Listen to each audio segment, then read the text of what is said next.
Today we're exploring the sweet flavors of the Philippines with their creamy, comforting dessert, Ginataang Bilo-Bilo. This dish is also often called Ginataang Halo-Halo or Mix-Mix, referring to its medley of ingredients. But here the key is the Bilo-Bilo, those chewy, delicious, glutinous rice balls, all simmered in ginataang or coconut milk. So let's see how Ginataang Bilo-Bilo is made. A traditional base for this dessert is a mix of root vegetables. Ideally, ube is added for its distinct flavor, but purple sweet potato is a good alternative if you can't find ube where you live.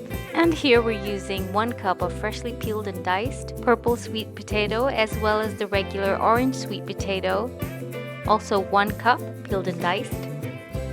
Make sure all your root vegetables are diced in a uniform size so they cook evenly.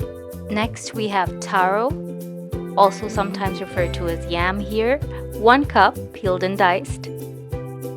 The next ingredient we're using is plantain, or if you have saba bananas, you can use that, 1/2 cup peeled and thickly sliced.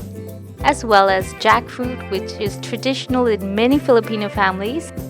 We have 1/2 cup of de-seeded and thinly sliced jackfruit here. To make those delicious bilo-bilo glutinous rice balls, we have 1/2 to 3/4 of a cup of glutinous rice flour. Now we're going to add 1/2 cup first and add a little bit of water. Give it a mix. See how it goes, and if you need more water, add it. Sometimes we tend to add a bit too much water, in which case you can just add a little bit more flour until you get a sticky kind of dough. Now you want to keep this covered with a wet paper towel or cloth. You don't want this dough to dry out before you're ready to roll it into those marble-sized balls. Meanwhile, we're going to cook the sago pearls.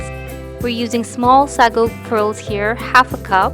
You can use white or multicolored sago pearls. Never soak the sago or even rinse them or add to a saucepan of cool water to boil. Instead, add it directly to boiling water. The water must be boiling before the sago touches it. Once the water is boiled, add the sago, give it a stir, and cook for around 7 minutes till the sago becomes slightly translucent.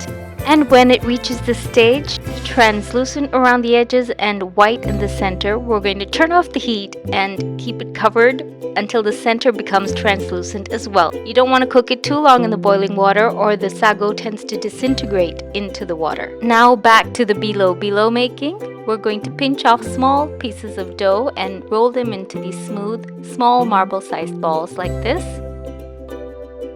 And we can set this aside. So the sago has been cooked and drained to remove the cooking liquids, and it's also been rinsed gently to remove the starch so that it doesn't clump together. For the ginataang in Ginataang Bilo-Bilo, we have Kara coconut cream, 200 ml at room temperature. We also have some sugar to taste, as well as a dash of salt. So all our ingredients are ready to cook. So to a heavy pot, add 2.5 to 3 cups of water, bring to a boil, and then add in the purple sweet potato, the orange sweet potato, as well as the taro. Give this a stir, and then we're going to cover and simmer this over a low heat for about 10 minutes until the pieces are tender but not falling apart. Open and stir occasionally. You can check on one piece with a fork to see if it's tender, but it shouldn't be too soft. At this stage, we're going to add in the plantain slices as well as the prepared bilo-bilo balls. Simmer again for an additional 5 minutes, stirring very gently as you don't want to break apart the cooked root vegetables. After about 5 minutes, the bilo-bilo will be cooked and it will float to the top. Once you know the bilo-bilo is cooked, we can add in the sliced jackfruit as well as the coconut cream. Here the jackfruit acts as a flavoring and is preferred by most Filipino families, but if you don't like jackfruit for some reason, you can use pandan leaves or even vanilla extract instead.